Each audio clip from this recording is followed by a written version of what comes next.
Hey, good morning. Good morning. How are you? Better than he is. He died 30 years ago, heroin Wow. overdose. Jim Morrison, Doors, very good book. But yes, still alive and kicking, not doing very much, relaxing, talking to you, or seeing what comes up. So, Nick, when you arrived to Lamma? First time back in about the early 70s, came over and had a very interesting night staying at a friend's house. And the house next door got busted. All right. Because somebody was growing a lot of marijuana in a pot or something like that. So we got sort of caught on the fringes of it all, but it wasn't too bad. And I didn't feel I'd never be able to come back to Lamma again. And I thought I had a wonderful time there up until that point. And then time to move back to Lamma, come over and have a look again. So I moved here in 1986. Okay. Stayed here. So why the people, they call you the bookman? Just because, well, I'm Mr. CD today. Mr. DJ CD. I get second-hand books and stuff like that from people when they're leaving. I like to collect books. I have 122 autograph books at home, as of last count. Probably more coming up later on, but some pretty good ones in there. And when people are leaving, I just thought I can't keep all the books much as I'd like to, because I don't really like the idea of the internet in a way. So much stuff can get lost. One bomb goes off, EMP pulse, bye-bye internet. Everybody goes back to the 1870s with less manners. Wow, it's very good. Okay, but so how you just find joking about that, but how you find the Lamma after 40 years or more? I love this place. They let me be. I've had times people have come, I've not been here, they've left money on the bookcase, and I've come back and I've found the money, sometimes quite a lot of money, sitting there in the open, nobody's stolen the money. That's a nice mark of respect in a way. That's a nice ideal about things. Well, sometimes people have left money at the shops next door and they hand it back over. Oh, we're all great. little neighborhood shops and things, and we try and look after each other. Watch things and help out, help you with this, you help me with that, etc., etc. Very Give good. a little and gain a lot. Works that way for everybody. It's a great island, 63 nationalities at least, all geared around mothers and maids, both supporting the children. Children grow up pretty cool.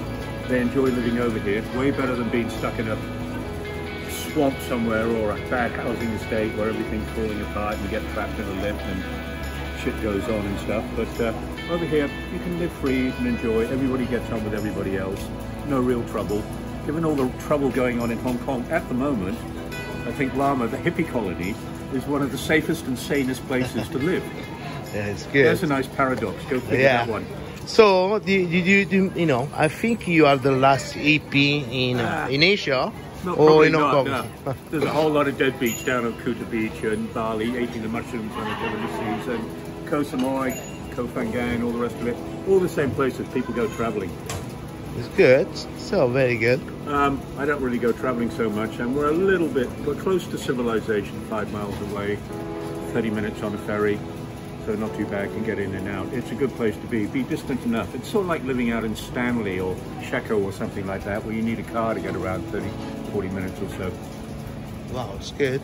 And, well, this is a nice place here. And quite a few have stayed here for a while, so it's been good. So many dogs over here on Lamma, it became a problem, which is why the LAPD, the LAW and Lamma Welfare Animals and Lamma Animal Welfare and Lamma Animal Protection both set up. Should I start this bit again, or have you missed it, or are you getting it all? Talking about watching all the dogs go by, and a lot of people who have dogs over here. I've had about maybe 20 in my life. At one point I had 8 dogs and 6 cats living in my flat. A couple of them went mad, but they were old anyway, and they all had better lives than they would have had on the street.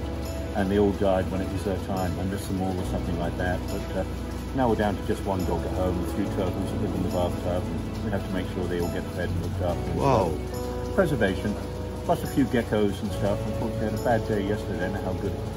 I went to open I had 2 cold beers in the freezer, so I went to open the freezers in there, and I found a gecko in the freezer, frozen solid. I don't know how it got into the freezer bit. It must have slipped down, fallen off the wall and came in on there.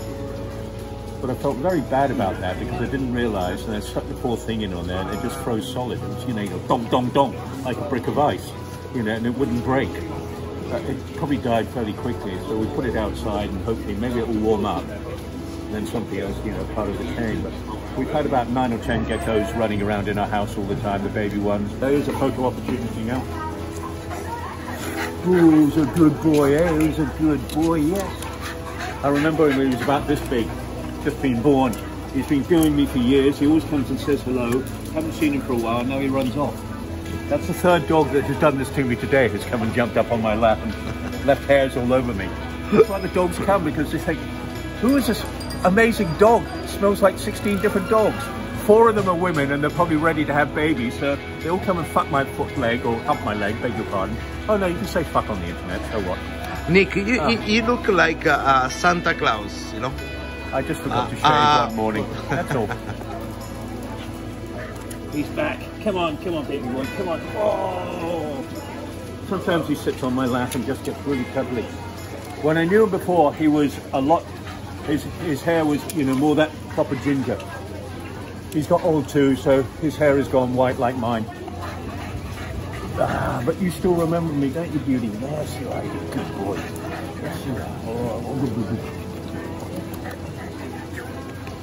He belongs to some Chinese people, you know, they don't mind. He comes down here and he hangs out with me some of the time. Other dogs do as well, you know. It's part of the fun of being down here. I think they get confused, but a lot of the dogs, they just, you know, I think they recognise kindred spirit. Of course. You know, we're happy, he smells nice, he's always happy to see us. Yeah. He comes up and jumps, he's happy to be here and say hello. I'm back, I'm here, I'm come to see you again. I remember you. And dogs' affection is natural, it's, you know, not guided around. I'll be really nice to you, now go buy me a beer or a tin of food or something like that so I can come and eat. He loves you. Dogs love you, you know, just as they are. And it's nothing, you know, so if his owners died, I would be happy to take him in. It's very happy, huh? Yeah, oh, it's beautiful. And, well, molting a lot here right now, too much stuff. Oops. You got hair like my whiskers. Yeah, like spot him and spot me. Where's Woods in the beard? Okay, go on. He's fine. He's a lovely boy. He's not my dog, though. See now. Down there. Good boy. Now he's got. Oh no, he's come to meet 2 others. He's a good boy. He's friendly.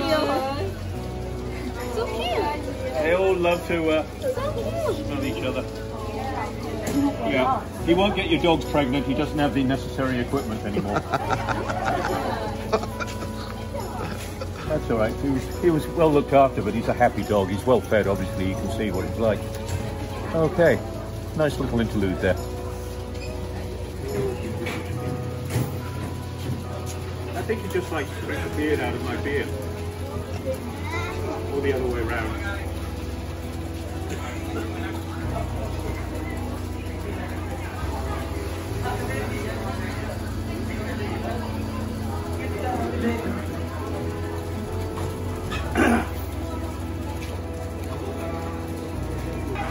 Hopefully this is the best way that the BBC look after their dogs when they do their commentaries as well. Treat them all rightly.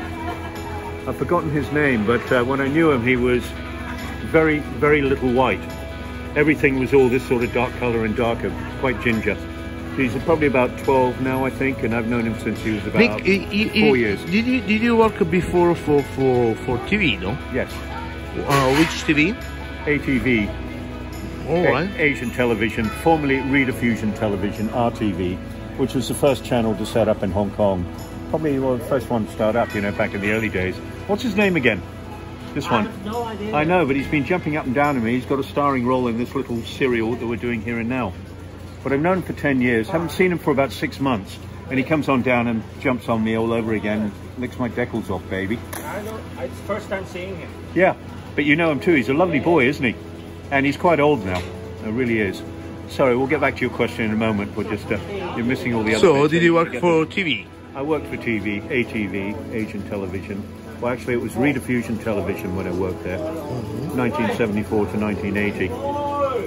I did about 2 years. I paid my dues covering LegCo meetings. Boring as... Never really got much out of that, you know, forget it. And then I said, you know, maybe I can get behind the scenes a bit and try and find stories that I'd be interested to come and do. So I'd always try and go and interview the superstars coming to Hong Kong and the bands coming to Hong Kong. Which one? Things like that. My first superstar interview was Charlton Heston promoting the Battle of Midway here in Hong Kong. He was a very gracious interview, very kind, no problem at all. Gave everybody what they wanted. Obviously, he's selling the movie, but he was a gentleman. He wasn't an asshole just sitting out there, damn, excuse me a moment, got to go around the corner and snort some more coke so I can come back and be me, quote unquote, to do the rest of the interview. No, he was old-time professional, good school, and bloody good actor, because he gave the impression to everybody he liked doing all these. They don't really like doing those things, but they've got a film to sell, and they'll be the best they can. And you get on, and I didn't feed him any nasty questions. I didn't care about trauma, you know, and getting controversy and stuff like that. I wanted a nice interview, and he was very pleasant to meet. Mr. Heston, do you mind if I call you Charlton? No, not of course. And you're Nick? That was how this whole conversation started up. So on an easy footing, and I could talk to him about, you know, the film that he was making here in Hong Kong, which is probably Towering Inferno or one of those other ones, or one of the big 74 echo disasters, probably Earthquake or something like that. I'm not sure which one he was in. Got to interview James Stewart, really good. He was out here can't remember what film he was promoting, but I went over to see him, and it was like 19 feet taller than me, and wow, very pleased to meet you, Mr. Lovett, and let's sit down and do all the interview. I can't do his voice that well, but that's what he sounded like. God has come down to talk to me. We chatted about this and that and a few things. I knew roughly the film he was trying to promote. And we got about a 3-minute interview out of it, and they ran the whole thing on the news. It was a Sunday night, so we kept it for that time. You know, it was in town recently, and then put the thing over and on there. Well, yeah, Charlton Heston, Jimmy Stewart, Roman Polanski had lunch with one time. I nearly got headbutted by Ilie Nastase when he lost in the final of the tennis out here, because they used to get tennis people as well. And I went over and asked him, and I could have phrased the question a bit better, because he was playing Ken Rosewall, one of the best finals in Hong Kong history, old tennis days. It was like 6-7, 7-6, first 2 sets, and then Nastase had a meltdown. He was, you know, screaming and shouting and hitting balls into the audience everywhere. And people were just going on, boo, here's, get out of here, oh, fuck you, what's the matter with you, bitch, you having your period or something?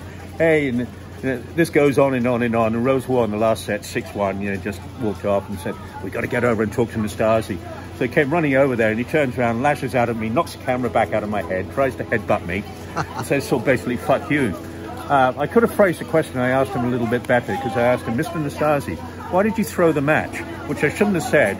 Why did you blow the match is probably what I should have said, because he didn't take money to throw the match. He was doing his best. Then he had a meltdown, crowd turned on him, and he went to pieces. And Jimmy Connors just basically cleaned up on Ken Rosewall, beg your pardon, just basically cleaned up on him. 7-6, 6-7, 6-1 final thing, won it, best of 3 sets. Then we went over scene after that, and he tried to kick the microphone out of my hand and headbutt me. Then people started turning on the crowd, and then all the crowd's turning on him and booing. Oh, fuck off, woman, what's the matter? You having your period or something? And, you know, you get stuffed, you cunt, and all the rest of it and shit like that. And we got all this stuff, and we said, there's 3.5 minutes of excellent footage here, and we ran it all on the end of the news. We had to go beep, beep, beep for all the naughty words. I'd love to see the uncensored version one time. But, you know, it played in on there. And I didn't mean it to come out that way, but it was a good piece of footage, and I didn't mean to set him off that way. Bad phrasing on my part. But I was interested to see. I had no access to grind either way, you know. I didn't want to go out and give him shit.